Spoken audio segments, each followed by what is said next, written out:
Il y a peu de fournisseurs d'équipements acéricoles à proximité de la MRC de la Jacques-Cartier, mais il y a à Portneuf un magasin unique en son genre installé directement dans une véritable érablière. On y rejoint le conseiller Régis Audet qui nous entretient au sujet des équipements de base et des différentes manières possibles de se constituer un premier kit de bouillage pour faire les sucres.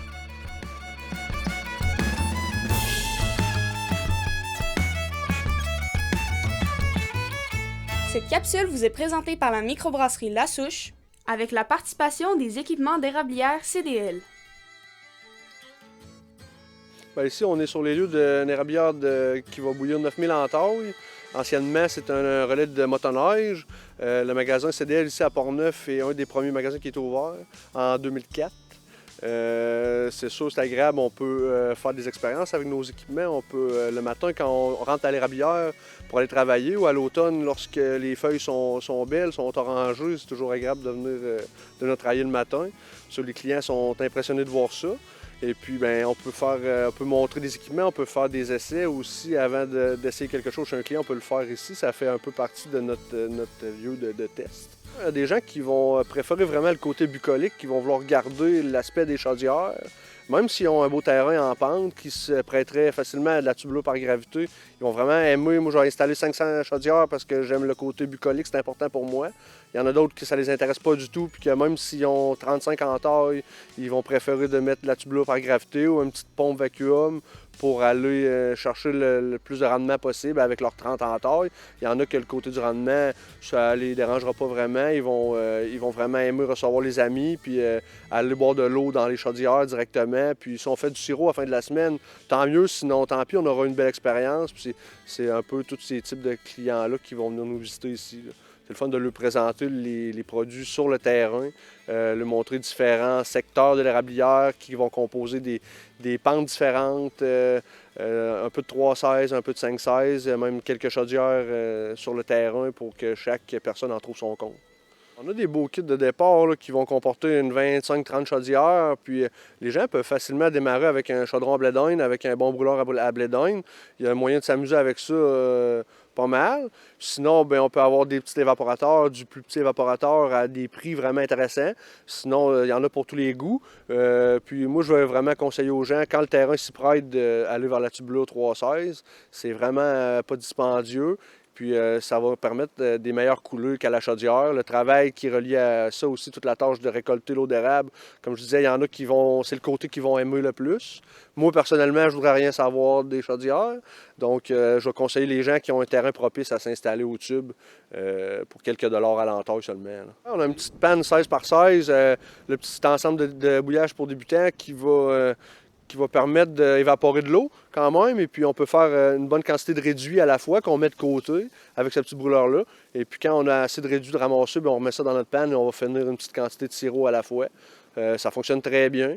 Ce serait la première étape pour bouillir. Après ça, on a des petits évaporateurs, par exemple, juste une panne plate avec des séparations à l'intérieur, qu'on va évaporer de l'eau avec un feu au bois, qui va être très performant quand même. Puis après ça, bien, on peut finir ce réduit-là sur la panne au propane. Ça va aider les gens à finir ça ailleurs sur le propane juste pour faire le sirop.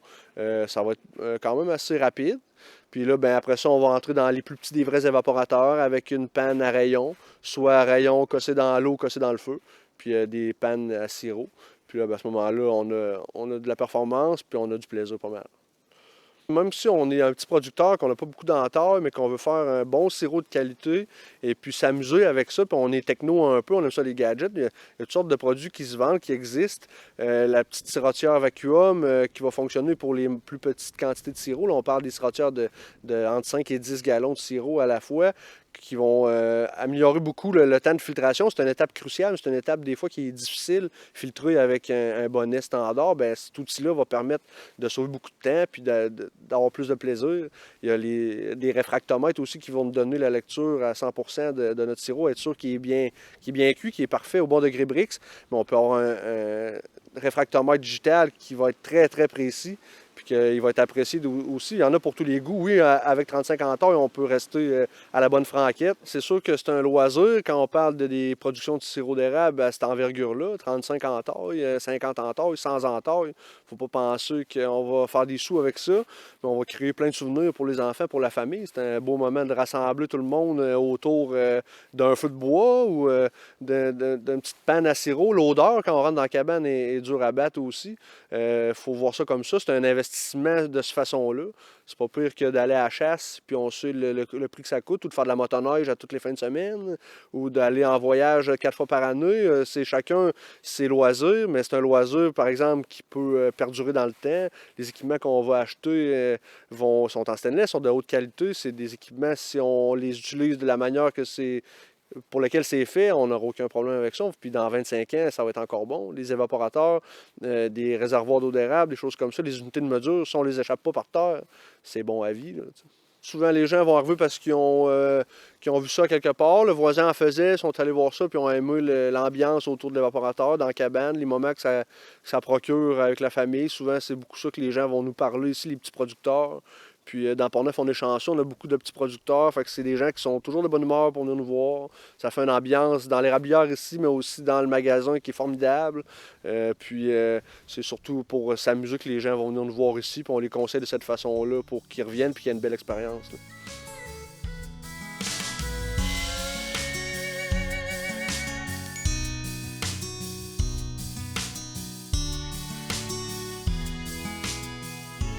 J'ai un client ici à Portneuf qui n'est pas très loin, qui est devenu un ami personnel, qui est arrivé ici avec l'idée de s'installer une centaine de chaudières.